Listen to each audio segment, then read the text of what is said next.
Torcedor do São Paulo, vitória importante do Tricolor no Morumbi contra o Goiás. São Paulo tem a vantagem para o jogo da volta lá em Goiânia, no Serrinha. Vamos acompanhar aqui um pós-jogo, a mídia analisando, falando dessa vitória importante do São Paulo. Aproveitar aqui e já deixar os créditos na descrição, ESPN Brasil. Chega deixando também aquele like para estar fortalecendo o nosso trabalho. Se não é inscrito, se inscreva. Mas agora bora pro vídeo, galera. Simbora, turma! Copa do Brasil, São Paulo recebeu no Morumbi o Goiás e venceu o primeiro jogo das oitavas de final, 2-0. Luciano e Caleri garantiram a vitória do Tricolor paulista. Estou hoje acompanhado, hoje e na maioria dos dias, por Gustavo Zupac e André Kfouri. Zupac, não foi o jogo dos sonhos, mas um bom resultado para começar no caso do São Paulo. Boa noite, Zupac. Boa noite, Felipe. Boa noite, André. Boa noite ao fã de esporte. Dá pra gente dividir em tópicos, manchetar o jogo do São Paulo. O placar foi muito bom pensando na eliminatória da Copa do Brasil. Não resolve o confronto, mas foi um placar que encaminha uma situação de classificação para o São Paulo. E o jogo de hoje teve um fato que é o chamado, como você gosta, o divisor de águas. Não sei quais águas são essas, mas teve um fato que foi o divisor de águas, que foi a expulsão, e aqui não estou entrando no mérito se ela foi justa ou não, porque isso estragaria o roteiro do programa, mas a expulsão do Marcão mudou o jogo. Talvez o São Paulo vencesse se não tivesse a expulsão, mas a expulsão mudou o que estava acontecendo no estádio do Morumbi, porque o São Paulo não conseguia agredir o Goiás no 11 contra 11, porque o Goiás veio para se defender e para picotar o jogo, e isso estava acontecendo. Após a expulsão e após o intervalo, com a mexida que faz o Luiz Udodia, o São Paulo encontra espaço a partir desse instante, a partir desse lance do Eric para o Caleri, Tadeu pega, Luciano volta. A partir daí, Lucas o São Paulo... pro Eric antes, né? Lucas pro Eric. Lucas como meia. O passe que determina a jogada é o passe do Lucas, né? E aí o jogo muda e o São Paulo encaminha a sua classificação. Queria te ouvir também, André. Boa noite. Boa noite, Felipe e Gustavo. Uma ótima noite a todos. Estou de pleno acordo com o que o Gustavo disse. Até a expulsão, o Goiás jogava com uma linha de 5, outra de 4 e um jogador isolado no ataque. Depois da expulsão, e o jogador expulso foi um dos dois volantes centrais que o Goiás utilizou, e muito bem até aquele momento, não no sentido amplo da sua atuação, porque, como lembrou o Gustavo, o Goiás tinha dois propósitos, marcar e picotar. Marcar é uma necessidade, uma obrigação. Picotar é uma estratégia de jogo que é muito suspeita, porque depende da colaboração do árbitro durante muito tempo. Porque se você faz rodízio de faltas, se o jogo a cada 5 segundos é paralisado por falta, você eleva a temperatura, você cria problemas para você mesmo e raramente funciona. Agora, quem marca muito bem tem primordialmente a obrigação, ou pelo menos a necessidade, de ficar com 11 jogadores em campo. Não foi o que o Goiás conseguiu fazer, mesmo que você queira discutir a severidade do cartão vermelho. Sim. Porque quando você faz tanta falta, quando você coloca o jogo nesse cenário, sim, você está arriscado ao árbitro, pressionado ou não pelo VAR, como foi hoje, pressionado ou não pelos jogadores do time adversário que estão sempre reclamando, mais uma falta. Você está arriscado por essa elevação da temperatura do jogo e da pressão sobre a arbitragem. Aconteceu o que aconteceu, uma expulsão que é meio limítrofe, a gente vai poder falar sobre ela daqui a pouco. Depois de perder um dos seus volantes, o Goiás inicialmente ficou com os 3 jogadores dessa linha, dessa segunda linha, que tinha 4, menos 1, 3, essa conta eu sei fazer, e continuou com o jogador isolado no ataque. O São Paulo precisava do quê a partir de então? O jogo estava 0-0 e continuou 0-0 até o intervalo. O São Paulo precisava de velocidade e drible pelos lados, porque haveria espaço pelos lados. Com 1 a menos, o Goiás ia naturalmente proteger a parte frontal da área. E foi o que o Goiás fez. Quando o Lucas recebe uma bola no início do segundo tempo e de frente para o jogo vê o espaço, com a entrada do Eric, o São Paulo abre o jogo de vez com uma boa jogada. O Caleri perde o gol, o Luciano não perde. O São Paulo sai na frente e, a partir daí, muita coisa poderia ter acontecido. A que não poderia ter acontecido era um gol do Goiás. Isso não houve nenhuma possibilidade, nenhum risco.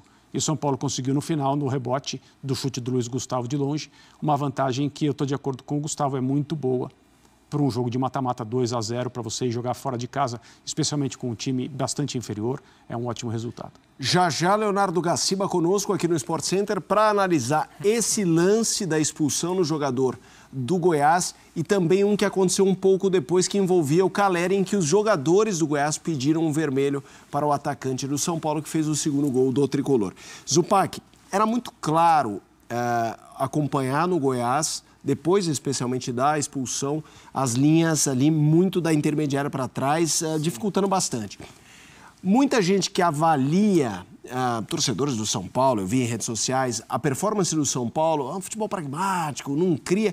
Quanto está condicionado a isso? Quão difícil é fazer um jogo melhor do que o São Paulo fez contra esse tipo de defesa e quanto você acha que sim tem a ver com o que o São Paulo não conseguiu fazer? Assim, alguns dos jogos em que o São Paulo do Luiz Ubeldia mais encontrou dificuldade foram em situações como essa. E eu me recordo de alguns.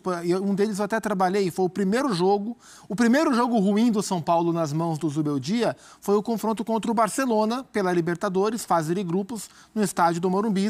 O Barcelona fechou muito bem os espaços, especialmente pelo meio, e impediu o São Paulo de jogar.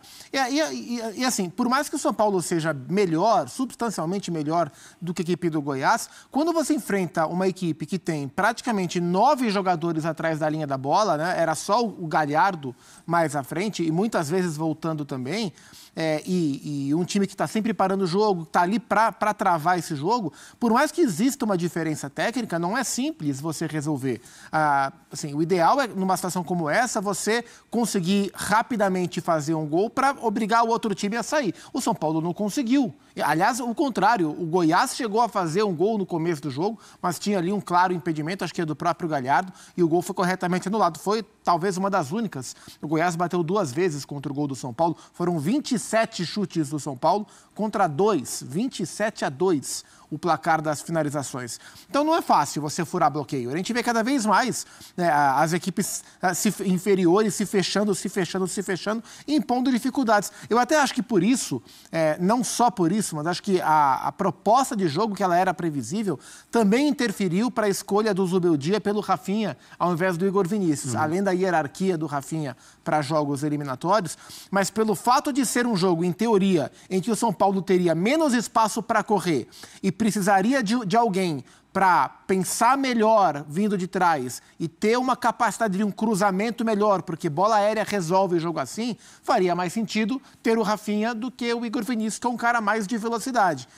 Então o São Paulo teve dificuldade. Assim, a estratégia que o Goiás impôs ao São Paulo, o São Paulo não conseguiu quebrar. Só a partir da expulsão, que aí ficou mais difícil para o Goiás executar essa proposta, sobrou mais espaço, que o São Paulo conseguiu destravar a marcação adversária, e isso passa não só pela expulsão, mas também pela alteração, que faz um movimento que é um movimento que privilegia o Lucas, né? A gente já falou aqui várias vezes, o Lucas faz uma temporada boa com o Zubeldia, mas o Lucas por dentro rende melhor do que o Lucas aberto pelo lado no contexto atual do futebol brasileiro. E foi, assim, minutos após o Lucas passar a jogar por dentro e tinha mais espaço para jogar, ele deu o passe que praticamente resolveu o jogo. E a partir daí, o São Paulo empilhou chances, a gente viu aí, chegou a fazer mais um gol antes do segundo gol, né? Um belo gol por cobertura, mas também o gol foi anulado. E aí, na reta final, o Luiz Gustavo bate, o Tadeu rebate e o Caleri faz o que o Luciano fez no primeiro gol, né? Pega o rebote de primeira e marca o gol da vitória. E aí, André? É isso aí. Essa dificuldade que o São Paulo tem não é uma dificuldade só dele e sempre é difícil para equipes que são consideradas mais técnicas num embate em que o adversário claramente, né, coloca muita gente na frente da área e enquanto é 11 contra 11, o espaço ele é menor, obviamente. E se você não tem uma equipe que consegue articular muito bem e consegue variar o jogo, e só as equipes muito bem treinadas e aquelas que têm muito talento, ou jogadores pelos lados capazes de criar o próprio espaço com drible. E isso São Paulo tem na mesma medida que outras equipes brasileiras têm.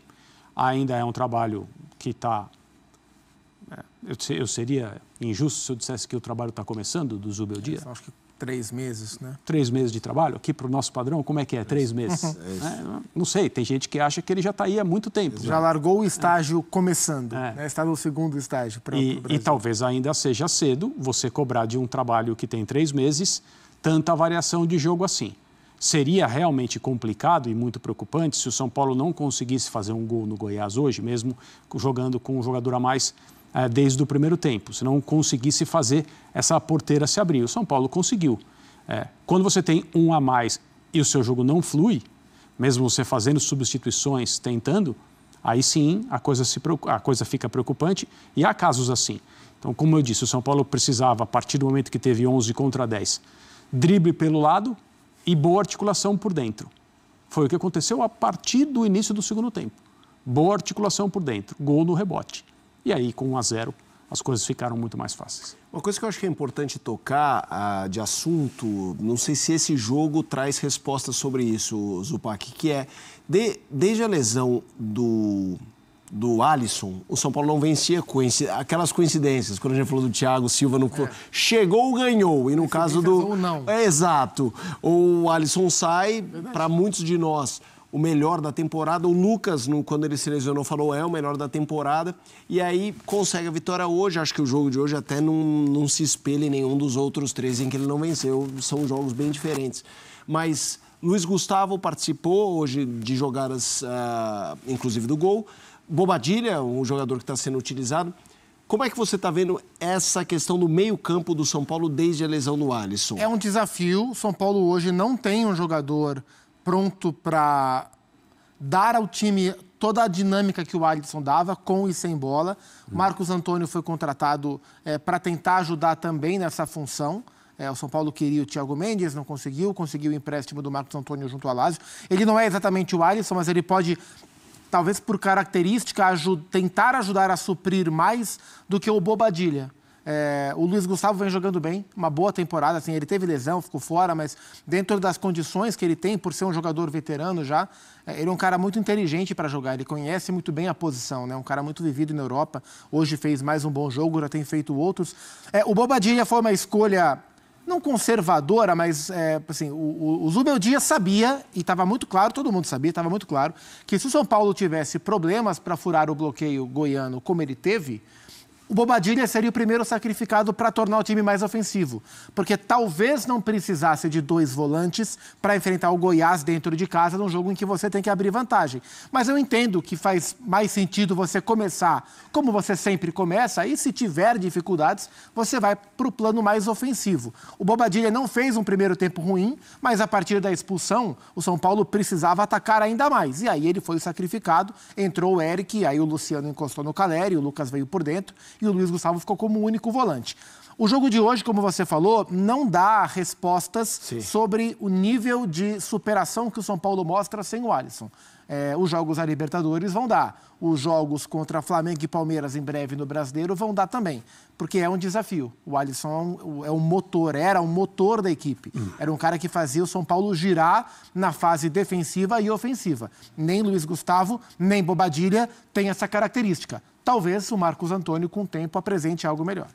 Vamos já falar sobre os erros ou acertos da arbitragem nos momentos capitais da partida. O Leonardo Gaciba já se junta a nós aqui no Sport Center para participar do programa. Mas antes vamos mostrar um pouco sobre o que disseram André e Zupac no ponto de vista de números, né? Os números do jogo. 82, eu não me lembro de ter visto isso, 82% de posse de bola, 18% do Goiás. Passes certos, é um número problemático, 666, 100, aliás, 2 números significativos, 666 de um lado, 100 para o Goiás, 27 chutes contra 2 do Goiás, só que só 6 no alvo contra 1 chute do Goiás, grandes chances 9 do São Paulo, 0 da equipe goiana, ações na área rival, 47 do São Paulo, 3 do Goiás. Este foi o jogo de ida das oitavas de final. São Paulo venceu 2-0 o Goiás. Vamos ao Morumbi, acionar o nosso repórter Eduardo Afonso, sentiu um pouco o clima por lá, já as coletivas, a zona mista. Eduardo Afonso, seja bem-vindo. Muito boa noite para você, Edu. Tudo bem, Zu? com você, Mota. Um abraço ao Zupac, o Kifuri. Você está percebendo que eu estou aqui todo encapotado, cachecol. Aqui na sala de imprensa eu até digo que eu estou bem confortável. Poderia até sentir um certo calor, mas lá que vocês conhecem bem, na numerada, com frio, com chuva, a sensação térmica foi bem pesada hoje para quem não está acostumado muito com o inverno aqui em São Paulo. Mas o que importa para o São Paulino, para os 45.191 que estiveram aqui no Morumbis, é que o São Paulo sai com uma vantagem bem considerável para o jogo da quinta-feira que vem no Serrinha contra o Goiás, 2-0, até com uma derrota por um gol de diferença, o São Paulo estará classificado e continuará brigando pelo bicampeonato da Copa do Brasil. Jogo de hoje, o torcedor estava um pouquinho irritado com o Wellington em determinado momento do segundo tempo, tanto que o Zubeldia, percebendo isso rapidamente, sacou ele, como não tinha o Patrick Lanza no banco, não tinha ninguém da posição, colocou o Rodrigo Nestor. Jogo de hoje também serviu para o Marcos Antônio pela primeira vez ser relacionado, por enquanto é o único reforço do São Paulo. É o Lisieiro, a gente pode falar que foi reintegrado, então não conta muito como reforço, mas o Marcos Antônio foi contratado, acabou não entrando, mas foi relacionado pela primeira vez. E o jogo de hoje foi o primeiro que definitivamente o São Paulo não tem Rames Rodrigues mais no seu elenco. À tarde a gente trouxe no Sport Center 2 a notícia da rescisão contratual amigável, né, do Rames com o São Paulo. Na verdade, o Rames, segundo a gente apurou, tem algumas propostas e para que pudesse dar continuidade às conversas nestas propostas, precisava do atestado liberatório do São Paulo. Para que o São Paulo desse o atestado, o São Paulo falou, vamos então fazer uma rescisão amigável. E aí, alguns detalhes importantes no aspecto financeiro foram trabalhados com mais rapidez. Principalmente, não haver nenhuma multa pelo ano de contrato que o Rames ainda tinha com o Tricolor. O Rames retroativamente, embora tenha assinado, o seu representante tenha assinado a rescisão hoje, ele retroativamente vai receber só até 30 de junho. Pegou muito mal essas 2 semanas pós-Copa América, que ele estava se divertindo nos Estados Unidos e na Colômbia, sendo contratado do São Paulo. Então o contrato foi retroativo até 30 de junho, então ele recebe o seu salário até o final do mês de junho e nada do mês de julho, embora ainda estivesse veiculado ao São Paulo. E aquelas luvas, aquela parcela gigante de luvas que o São Paulo renegociou, o São Paulo não vai pagar toda a renegociação, vai pagar uma parte que São Paulo e Rames entenderam ser justa pelo tempo que ele permaneceu no clube, que foi quase um ano, vai completar o ano agora nos próximos dias. Então o Rames Rodrigues, que jogou muito pouco, fez 2 gols, 4 assistências, com o Zubeldia só 5 minutos em campo contra o Palmeiras, na parte final do jogo, e que acabou vindo mais com o nome do que propriamente com o futebol que apresentou. Hoje, a partir de hoje, já não faz mais parte. O Caleri, inclusive, na saída de campo foi perguntado, disse que lamentava muito pela saída do Rames, que ele poderia contribuir muito, mas também não entrou muito mais em detalhes sobre essa rescisão contratual. São Paulo, então, agora vai ter uma sequência bem complicada. Tem o Flamengo aqui, sem o Luciano, que está suspenso, que hoje marcou o seu gol de número 80 com a camisa de São Paulo, 13º na temporada, primeiro na Copa do Brasil. Então o técnico Zubeldia vai trabalhar para encontrar um substituto do Luciano. Pode ser o Lucas mais centralizado, o Wellington Rato do lado direito, pode ser o Eric do lado direito e o Lucas mais centralizado, o Eric entrou bem hoje no segundo tempo, pode ser o Nestor como terceiro homem de meio de campo e o Lucas aberto com o Ferreirinha do outro lado. A gente vai ter que esperar os treinamentos a partir de amanhã. Mas aí a sequência pega, não creio que ele poupe ninguém, porque o jogo contra o Goiás é só na quinta. Só que depois do Goiás na quinta, aí é Palmeiras no Allianz, Nacional no Uruguai e na sequência Copa do Brasil e Copa Libertadores. Aí a tabela vai ficar bem complicada para o São Paulo. E o Goiás, que ainda vai tentar reverter a situação, está muito mais preocupado com a sua condição de apenas 9º colocado na Série B. O Marcão expulso aos 34 minutos, não estará em campo no jogo da volta lá no Serrinha na próxima quinta-feira. Vou continuar por aqui, meu caro Felipe Mota, daqui a pouco os jogadores do São Paulo passando por aqui, do Goiás, e lá na outra sala, entrevista do técnico Zubeldia, que vai falar sobre esta vitória tricolor por 2-0. É isso, galera, vitória importante do São Paulo no Morumbi, uma vitória que dá vantagem para o jogo da volta na próxima semana, quinta-feira, lá em Goiânia, no Serrinha. O São Paulo jogou parte do jogo ali com um jogador a mais, teve um jogador ali do Goiás que foi expulso no primeiro tempo. Mas o São Paulo tem todos os méritos nessa boa vitória. Caleri marcando, Luciano, né, que marcou o primeiro gol, o Caleri marcou também. O Caleri chegou a marcar ali um golaço, né, de cobertura, mas estava um pouco à frente, foi anulado o gol. Bem anulado, né, o Caleri estava impedido, mas na sequência ali no chutaço que o Luiz Gustavo pegou ali de fora da área, o goleiro Tadeu acabou dando rebote e o Caleri foi feliz, pegou o rebote ali e fez o gol. O Luiz Gustavo chuta bem demais, né, de fora da área. Se não me engano, no último jogo contra o Fortaleza, ele acertou um chutaço na trave. E nesse jogo de hoje ele já tinha tentado ali 2 ou 3 vezes, né? E o Tadeu acabou dando o rebote e o Caleri foi feliz, fez o gol. O Zubeldia mexeu ali no intervalo, tirou o Bobadilla. Muitos torcedores ali pedindo, implorando para o Zubeldia tirar o Bobadilla. Ele estava muito mal no primeiro tempo, errando tudo. Aí o Zubeldia mexeu no segundo tempo ali no intervalo. São Paulo foi bem demais no segundo tempo e conquistou uma excelente vitória. Tem a vantagem para o jogo da volta na próxima quinta-feira lá em Goiânia. Agora já virar a chave e se preparar para a próxima partida do final de semana pelo Campeonato Brasileiro. São Paulo precisa se recuperar no Brasileiro. Vem, se não me engano, de 2 rodadas que não vence do Brasileiro. Acho que sim, né, se não me engano. E agora é virar a chave, né, já se preparar para as próximas partidas. Mas foi uma boa vitória hoje. São Paulo venceu com todos os méritos. E agora é se preparar, né, para a sequência. Deixa a sua opinião aqui abaixo. O que você achou do jogo de hoje? Está feliz? Está contente com esse resultado? Ou acha que o São Paulo deveria ter ampliado ainda mais o placar? Comenta aqui abaixo. Valeu, galera, e a gente se vê no próximo vídeo.